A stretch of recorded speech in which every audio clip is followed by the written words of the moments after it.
എനിക്കൊപ്പമുള്ള സെൽഫികൾ വോട്ടായാൽ തന്നെ ബി.ജെ.പി. തോൽക്കും. നിന്ന നിൽപ്പിൽ ബി.ജെ.പി. നിലംപരിശാകും. ജോർഹാട്ട് മണ്ഡലം ബി.ജെ.പിയിൽ നിന്നും തിരിച്ചുപിടിക്കുക എന്ന ദൗത്യമാണ് ഇത്തവണ കോൺഗ്രസ് ഗൗരവ് ഗോഖലെ ഏൽപ്പിച്ചിരിക്കുന്നത്. ഗൗരവ് ഗോഖലെ എന്നും ബി.ജെ.പിക്ക് ഒരു തലവേദന തന്നെയാണ്. അയാൾക്കെതിരെ ഒരു ചെറുവിരലനക്കാൻ പോലും ബി.ജെ.പി. ഒന്ന് മടിക്കുമെന്ന് തന്നെ പറയാം.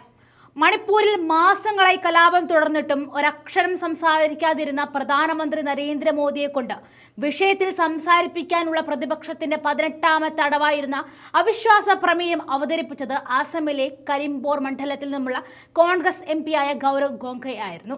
മുനയേറിയ 3 ചോദ്യങ്ങളോടെയായിരുന്നു കോൺഗ്രസിന്റെ ലോക്സഭാ കക്ഷി ഉപനേതാവ് കൂടിയ അദ്ദേഹം മണിപ്പൂർ വിഷയത്തെ ലോക്സഭയിലേക്ക് എത്തിച്ചത്. അന്ന് പതറിയ ബി.ജെ.പിയുടെ കാലുകൾ ഇന്നും നേരെയായിട്ടില്ല. ഇന്നിപ്പോൾ വീണ്ടും തിരഞ്ഞെടുപ്പ് അംഗത്തിനിറങ്ങിയിരിക്കുകയാണ് ഗൗരവ് ഗോഖലെ. എന്നാൽ ഇത്തവണ കരിംപോർ മണ്ഡലത്തിൽ നിന്നുമല്ല അദ്ദേഹം ജനവിധി തേടുന്നത്. കോൺഗ്രസിന്റെ കുത്തക മണ്ഡലമായിരുന്ന ജോർഹാട്ട് മണ്ഡലം തിരിച്ചു പിടിക്കുക എന്ന ദൗത്യമാണ് ഇത്തവണ പാർട്ടി ഗൗരവിനെ ഏൽപ്പിച്ചിരിക്കുന്നത്. 2014 ബി.ജെ.പി. കോൺഗ്രസിൽ നിന്നും ജോർഹാട്ട് മണ്ഡലം പിടിച്ചെടുക്കുന്നത്. പിന്നീട് 2019 ഇവിടെ ബി.ജെ.പി. തന്നെ സ്ഥാനാർത്ഥിയായി വിജയിക്കുന്നു. സിറ്റിംഗ് എം.പിയും ബി.ജെ.പി. സ്ഥാനാർത്ഥിയുമായ തപൻ കുമാർ ഗോങ്കോയെ തോൽപ്പിച്ച് മണ്ഡലം തിരിച്ചു പിടിക്കും.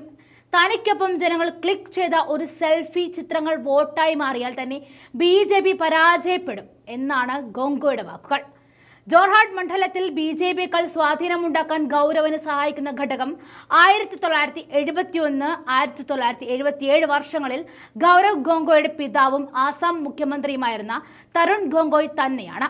ലോകത്തിലെ ഏറ്റവും വലിയ നദീദ്വീപായ മജുലിയായിരുന്നു ഗൗരവ് ഗോങ്കോയുടെ ശക്തമായ പ്രചാരണം നടത്തിയത്. കോൺഗ്രസ് കനലെരിയുന്ന ജോർഹാട്ട് മണ്ഡലത്തിൽ ഗൗരവ് ഗോങ്കോയ് വീശുന്ന കാറ്റുകൾ ആളിക്കത്തി തീപ്പൊരിയായി തീയായി മാറുമെന്നതും ഉറപ്പാണ്.